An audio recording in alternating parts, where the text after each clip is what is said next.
Hey guys, and welcome back to the next video. On this one I will show you guys two Town 11 bases which you can use in the Clan War League which is starting pretty much right now as soon as you press this search button. And once again, those bases are provided by Vision. Huge thank you to him that I'm allowed to show those bases. Their top bases, like one of those bases got in the Amazon Cup, like a tournament which I casted on my channel, like on my German channel. And in the finals, one of those bases got 5 defenses. So the bases are super good. But at the same time, I want to you guys remember those two war clans like 11 Origin and Warbeast are super strong. And they make it look easy if they attack those bases and if those bases are getting tripled, even though I show them. Like, for example, one of the bases will be Eve Phoenix, and they took 3 hits to triple him.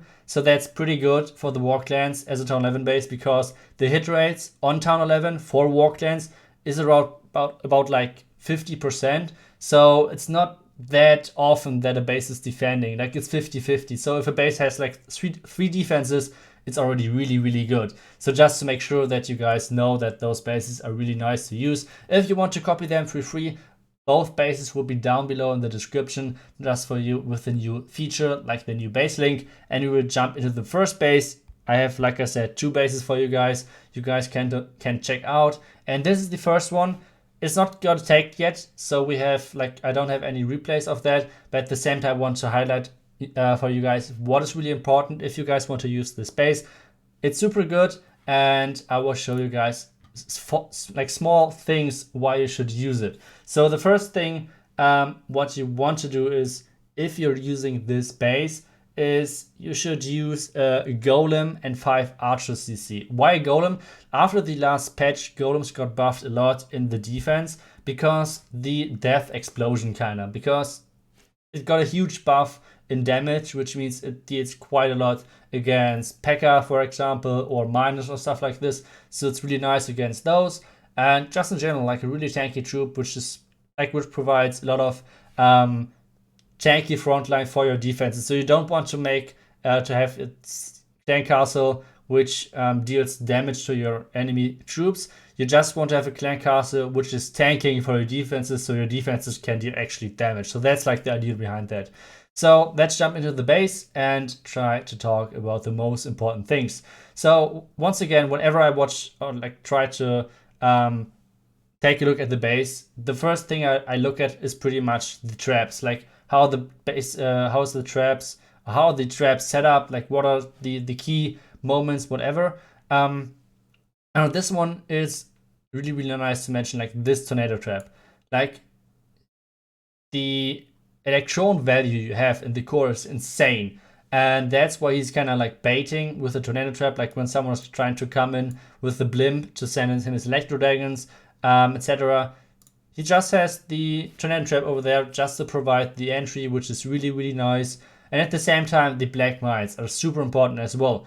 You can see black mine over here, just to provide, just to make this one entry really hard, like where the ram and the P.E.K.K.A are going in from over here. Because the best way to defend P.E.K.K.A smash, for example, is to get rid of the healers, like make the P.E.K.K.A die really quick, because as long as they don't have any healers, they will die kind of immediately. So that's the first idea with the black mines, that you're getting rid of those. At the same time, from the other side, if you have like a slammer and you want to send in to get rid of this Inferno Tower, there's a black mine as well, just to make sure. And there's the Tesla farm over here as well, because most of the people would come from over here, like from few of those angles, which means, well, the Tesla farm will be always in the end. And if there's a Tesla farm at the end of the base, it's always really annoying to attack. So that's something to mention as well. Then you have the core with the queen, with the eagle, and you have those 4 expos around her just to make sure that she is super safe. You have the wizard towers, which are like around the queen as well, and just to make sure that bats are not like too easy to tank with, for example, ice golems. Because if you have those like wizard towers too far on the outside, you can just tank them with ice golems, which means you don't even need to have the free spell for the bats for them. So that's something really important as well. And yeah, just overall a really solid base. And I would say we jump into the second base I want to show you guys, and I have a replay over there. This is the Phoenix base. Like I said, he defended quite some hits with it. And on this one, once again, you have like this the setup around the queen with the expos, just to make sure that you have the damage around the queen. At the same time, once again, just to mention, on this one, you should probably use Lava Hound and Loon as a defensive CC, because whenever like this base or overall P.E.K.K.A Smash and P.E.K.K.A Bobat are super strong right now, and there's like one entry like this one which looks super strong, but at the same time he has so many traps against that, like the black mine, another black mine, another black mine, at the same time the Tesla over here, just to make sure that the funnel is really annoying at the beginning. And then I don't know whether you guys saw this, but there are wall piece missing, just to make sure that if something is going wrong, the queen is getting lured away from where she should go. So that's a super tricky move as a base builder to provide some like first hit potential, because whenever someone is playing on a base, most of the players do not really look out for this, and behind the archer towers you can actually really easily miss those.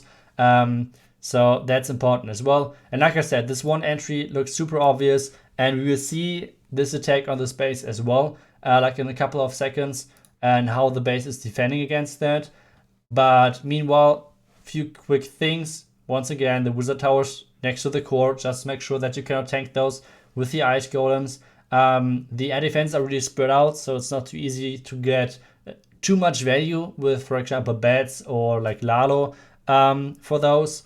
And then, yeah, once again, the queen in the core, and you have all those air skeletons next to the queen, just to make sure that there are no electron entries possible, and you could get rid of the enemy queen. Once again, and as well, like, look, all of the black mines in the core, like, there are so many black mines, just to make sure that it's not possible to P.E.K.K.A Smash or P.E.K.K.A Boba at the base, and that's what we want to see as well. Like, I would show the first cleanup attack on this base. Give me a second, over here.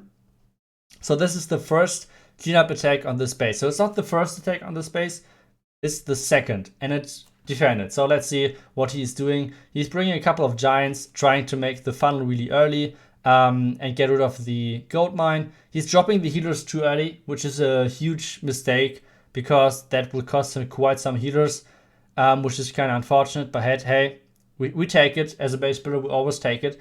Then the Tesla popping up, the queen is going the right way, which at the same time looks good for him. Then the P.E.K.K.A are coming in, everything looks good for him. He has nearly no bolus, and that would be the reason why the tornado trap won't trigger. If you want to make sure that the tornado trap triggers, put something like this next to the wall over there. That makes sure that it's easier to trigger. And you see, first black mine went into the healers, second black mine went into the healers, and there will be a third one over here, which makes sure that the last healer is already gone as well. The ram is getting into the core, 30% so far. Everything is actually looking not too bad. If he would have some more healers, now the last healer is dead. And there are just like so many black mines for this entry. It's insane. The jump spell is getting placed, and now he has to start with the bats. But his issue is that he has only 2 free spells, which means he has a free spell for this and for this, but not for the last Inferno Tower. And even though you have like huge value with 3 things, those 2 Wizard Towers at the same time, your bats probably won't make it through both. So one of them is going to survive, which means the Expo next to the Wizard Tower, you see, and the Wizard Tower surviving. Like, this one Expo between those 2 Wizard Towers is a huge tank, and provides that you need 2 free spells, even though you can freeze both Wizard Towers at the same time, which is really huge. And in the end, this is going to be just like a time thing, but yeah, this thingy over here is going to survive, so nothing too crazy to see over here. But yeah, like I said, if you guys like the bases, you can just copy them and try them out on your own. Those bases are fully anti-3-star, which means Townhall on the outside. It's nothing about like anti-2, whatever. It's all about like trying to prevent the 3-star. If you guys would like to or get attacked like really often by Townhall 12s, for example, try this base. Maybe it's defense for you. And yeah, that's pretty much it for this video. I hope you guys like the two bases. Give me a couple of give me feedback if you guys want to see bases more often, or do you want to see more guides or stuff like this. So just let me know down in the comments. And yeah, that's it. Thank you for watching, and I will see you guys in the next video.